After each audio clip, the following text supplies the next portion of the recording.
Welcome to Subramani. This is a very different Subramani that you're looking at. I'm just showing you around the place where we are staying in a place called Amboseli, which is very near Saint Kilimanjaro and Mount Kilimanjaro, not Saint Kilimanjaro. And this is the hotel. Yeah, this is the hotel. Since my face was not looking too good, I thought I'll show you around the hotel. This is the room in which I'm staying, room number 58, if you can see. It's a nice decent room. This is the place, and there is a notice which says don't leave your door unlocked because there are monkeys around, and we actually had our door opened by a monkey. So yeah, this is the place. And what is there in Amboseli is some amazing elephants. Maybe I'll post pictures of those elephants also. And here I'm sure you can see one monkey, and this is a baboon which is just happy to open the door and look for eatables. So you have to be very careful in such places. I'm just back from Masai Mara. Maybe I'll post some pictures of Masai Mara also. What is the difference between a trip to a place like Masai Mara versus a trip to a place like, say, Corbett? Corbett has more restrictions on where the car can go, where it can't go. It can't do you can't do off-roading in India. You can do off-roading in Masai Mara. It doesn't mean you can do off-roading in Amboseli. Amboseli you can't do off-roading. So some of the rules and regulations prevail. Some rules people stick to, some rules people break. There are very strict rules on what rules you can break and what rules you can't break. So you can't disturb animals, but we see people disturbing animals in India, and we see people disturbing animals in Masai Mara also. So here is if you can see, here is a bar at the first floor and a bar at the ground level also. It's a nice place. There's a swimming pool, but it's so hot you don't feel like going into the pool. I think it's got a gym also, but there is really no time to go into all this.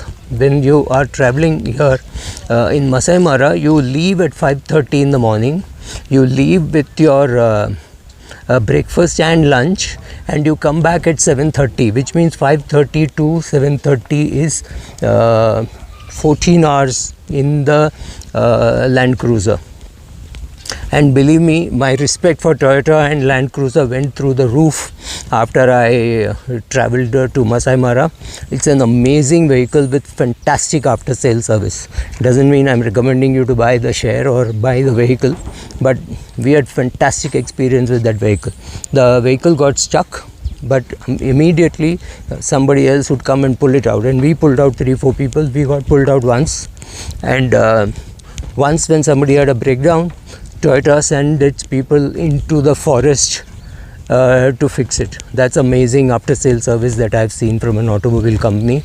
What did I see in Masai Mara? Well, I saw about 50 lions. Hold your breath. 1,000 elephants, maybe 1,000 buffaloes, and 1,000 elephants would have been Masai Mara plus Amboseli. Amboseli we did not see much. Maybe one cheetah. We saw 2-3 cheetahs, maybe cheetah with cubs. We saw a cheetah kill, we saw a cheetah chase and fail, we saw a cheetah kill and eat, we saw a lioness rather, chase and kill a water hog. We saw big huge kills by 2 prides of lions, in the sense that we saw the eating rather than the killing.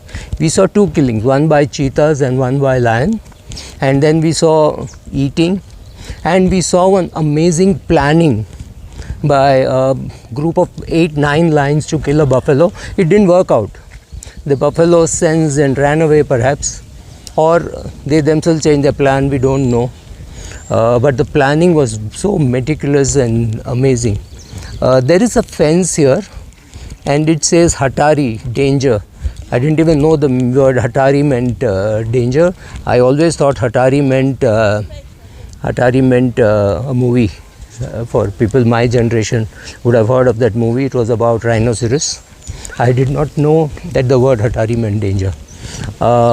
Anything else that I want to add? Yeah, when you travel abroad, you have to be pretty careful about carrying your passport wherever you are.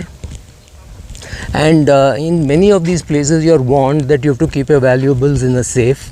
So I mean, we have not had any such experience of losing money or something being stolen. Everybody was very cooperative, and I should have said, hey, Jambo, because Jambo is the hello word in Kenya. It's been a good experience. A lot of young boys and girls working around this place, created a lot of jobs for this. But believe me, every place feels very Indian. The food is Indian. The ambience is totally Indian.